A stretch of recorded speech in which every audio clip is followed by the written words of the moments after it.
کائنات فخر دو عالم حضرت محمد عربی صلی اللہ علیہ وسلم جانوروں کے ساتھ نرمی کا حکم فرماتے اور نرمی فرماتے تھے۔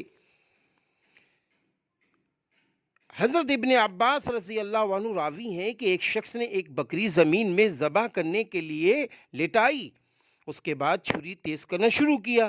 رسول اللہ صلی اللہ علیہ وسلم یہ دیکھ کر فرمایا، کیا تم اس کو دوبارہ مارنا چاہتے ہو؟ اس کو لٹانے سے پہلے تم نے چھری تیز کیوں نہ کر لی؟ طبرانی کی روایت ہے۔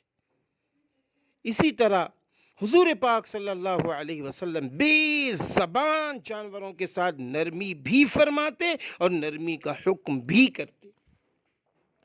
شداد بن اوس رضی اللہ عنہ کہتے ہیں کہ رسول اللہ صلی اللہ علیہ وسلم نے فرمایا، اللہ تعالیٰ نے ہر اس چیز کے ساتھ اچھا معاملہ کرنے اور نرم برتاؤ کرنے کا حکم دیا ہے، اس لیے اگر جانور کو ذبح بھی کرو تو اچھی طرح کرو۔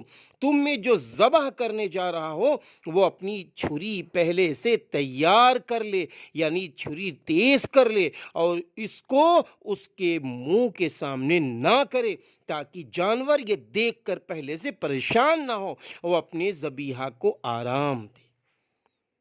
صحیح مسلم کی روایت ہے، اور یہ وہ روایتیں ہیں کہ جو شعبہ دعوت و ارشاد ندوۃ العلماء ہے، اسی میں ایک کتاب یہ بھی آئی ہے رحمت للعالمین صلی اللہ علیہ وسلم کے عنوان سے، جس کے مؤلف ہیں مفکر اسلام حضرت مصلح الامت حضرت مولانا سید محمد رابع حسنی ندوی صاحب دامت برکاتہم۔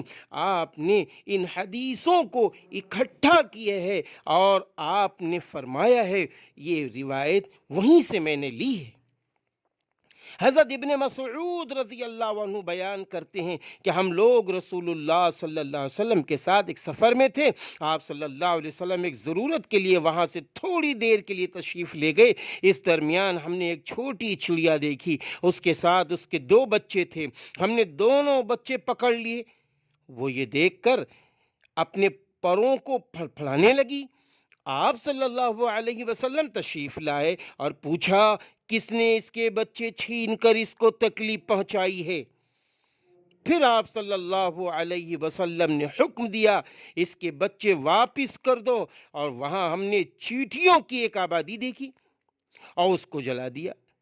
آپ صلی اللہ علیہ وسلم نے اس کو بھی ناپسند فرمایا، اور اس کو کس نے جلایا؟ فرمایا، اس کو کس نے جلایا؟ عرض کیا، ہم لوگوں نے۔ آپ صلی اللہ علیہ وسلم نے فرمایا، آگ سے عذاب دینے کا حق صرف آگ کے رب کو ہے، اللہ رب العزت کو ہے۔ کوئی انسان کسی کو آگ سے سزا یا عذاب نہیں دے سکتا۔ حضور اکرم صلی اللہ علیہ وسلم صحابہ اکرام رضی اللہ عنہم اجمعین کو جانوروں کے چارہ پانی دینے کی ہدایت فرماتے اور ان کو پریشان کرنے اور ان کی طاقت سے زیادہ بوجھ لادنے کی ممانعت کرتے۔ آپ صلی اللہ علیہ وسلم نے جانوروں کی تکلیف دور کرنے اور ان کو آرام پہنچانے کو باعث اجر و ثواب اور تقرب الی اللہ کا ذریعہ قرار دیا اور اس کے فضائل بیان فرمائے۔ حضرت ابو ہریرہ رضی اللہ عنہ روایت کرتے ہیں کہ ایک شخص کہیں کے سفر پر تھا، راستے میں اس کو سخت پیاس لگی، سامنے ایک کنواں نظر پڑا اور اس میں اتر گیا۔ جب باہر آیا تو دیکھا کہ ایک کتا پیاس کی شدت کی وجہ سے کیچڑ چاٹ رہا ہے۔ اس نے اپنے دل میں کہا، پیاس سے جو میرا حال ہو رہا تھا یہی اس کا بھی ہے۔ وہ پھر کنویں میں اترا اور اپنے چمڑے کے موزے پانی سے بھرے، پھر ان کو اپنے دانتوں سے دبایا اور اوپر آ کر کتے کو پلایا۔ اللہ تعالیٰ نے اس کے اس عمل کو قبول فرمایا اور اس کی مغفرت فرما دی۔ لوگوں نے عرض کیا، یا رسول اللہ صلی اللہ علیہ وسلم، بہائم اور جانوروں کے معاملے میں بھی اجر ہے؟ آپ صلی اللہ علیہ وسلم نے فرمایا، ہر اس مخلوق میں جو تر و تازہ جگر رکھتی ہے اجر ہے۔ یہ بخاری شریف کی روایت ہے۔ میرے بھائیوں، ہمیں جانوروں کے ساتھ نرمی کا برتاؤ کرنا چاہیے۔ شفقت کا معاملہ کرنا چاہیے. ہم انسان کو غور کرنا چاہیے. آپ دیکھیں کتے کو پانی پلا دینا اپنی جیسی پیاس کو سمجھنا، اس پر اللہ تعالیٰ اس کی بخشش فرما رہا ہے. اب انسانوں کے ساتھ کتنا اچھا معاملہ ہمیں کرنا چاہیے، ہم آپ خود اندازہ لگائیں.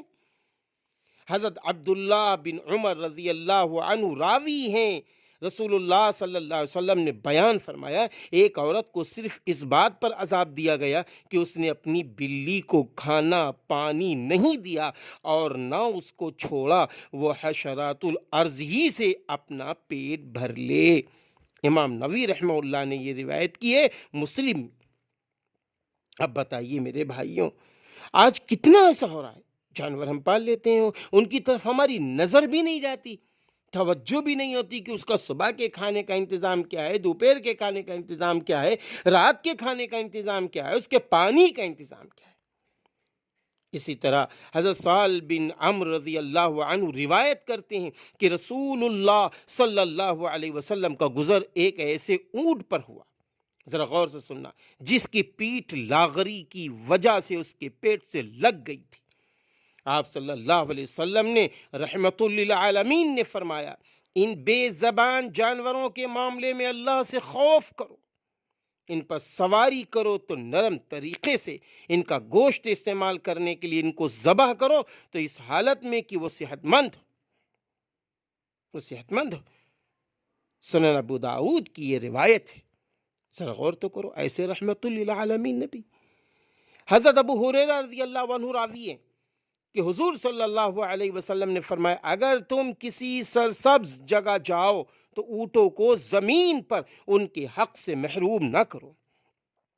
اگر خشک زمین پر جاؤ تو وہاں تیز چلو.